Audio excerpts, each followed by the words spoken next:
Hello friends, मैं सुरेश कुमार शर्मा एक बार फिर से बहुत स्वागत करता हूं आपका अपने चैनल पर।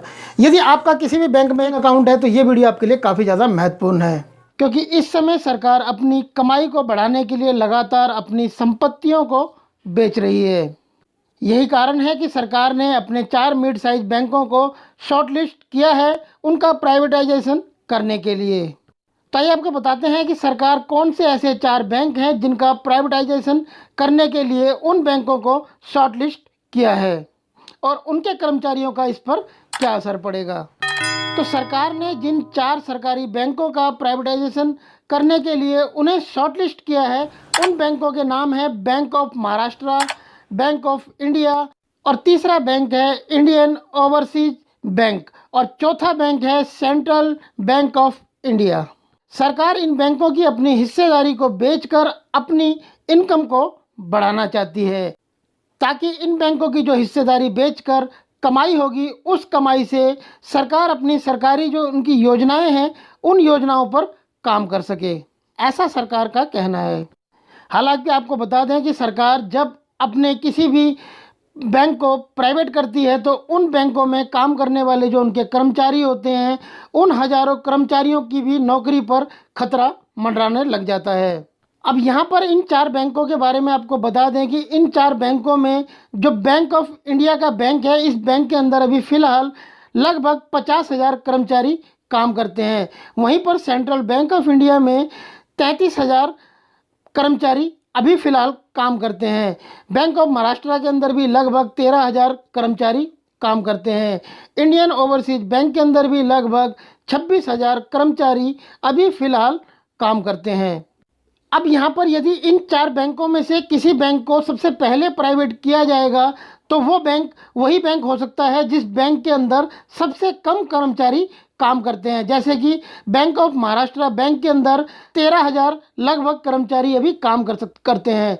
आपको यहाँ पर यह भी बता दें कि एक रिपोर्ट के मुताबिक ये जो 4 बैंक हैं, इन बैंकों में से 2 बैंकों का निजीकरण नए शुरू होने वाले वित्तीय वर्ष यानी कि 2021-22 का जो वित्तीय वर्ष है उसके अंदर ही किया जा सकता है। सरकार अपने बैंकों का प्राइवेटाइजेशन पहली बार नहीं कर रही है। आपको याद ही होगा कि इससे पहले भी कुछ समय पहले सरकार ने अपने एक बैंक का प्राइवेटाइजेशन किया था। उस बैंक का नाम था आईडीबीआई। आईडीबीआई एक सरकारी बैंक था जो कि 1964 में देश में बना था। एलआईसी ने आईडीबीआई में अपना इन्वेस्टमेंट किया। उसके बाद 51% की जो हिस्सेदारी थी उसे खरीद लिया। इसके बाद आईडीबीआई बैंक में एलआईसी की अभी फ़िलहाल 51% और सरकार की आईडीबीआई बैंक के अंदर अभी 47 यानी कि 47% हिस्सेदारी है। अब सरकार के ये जो बैंक प्राइवेट हो जाते हैं, इनकी हिस्सेदारी सरकार बेच देती है, तो इसके अंदर जिन लोगों के अकाउंट्स होते हैं, चाहे वो करंट अकाउंट हो, सेविंग अकाउंट हो, तो उन अकाउंट होल्डर्स पर इसका क्या असर पड़ता है ये भी आपको बता देते हैं। तो आपको बता दें कि इससे पहले भी जो बैंक प्राइवेट हुए उनकी हिस्सेदारी सरकार ने बेची, उनके जो कस्टमर्स थे, उनके जो खाता धारक थे, उन पर इसका किसी भी तरीके का कोई खास असर नहीं पड़ता है। बैंक की पहले की तरह की जो सर्विस होती हैं वो सारी की सारी सर्विसेज ऐसे ही रहती हैं जैसे कि जब सरकारी बैंक होता है उस समय थी, वैसे ही सर्विसेज बैंक प्राइवेट होने के बाद भी अपने ग्राहकों को देता है। और यदि आपने किसी भी तरीके का होम लोन भी लिया होता है या फिर आपने कोई पर्सनल लोन लिया होता है उस बैंक से, जो बैंक प्राइवेट हो जाता है, ब्याज दरें उसकी जो आप चुका रहे हैं, जिस तरीके से पहले आप चुका रहे हैं, जो उसकी सुविधाएं आपको मिल रही हैं, वो सारी की सारी सुविधाओं पर भी कोई असर खास नहीं पड़ता है। तो यदि आपका भी bank of Maharashtra, bank of India, Indian overseas bank या फिर सेंट्रल बैंक में खाता है तो आपको किसी भी तरीके से घबराने की कोई ज़रूरत नहीं है।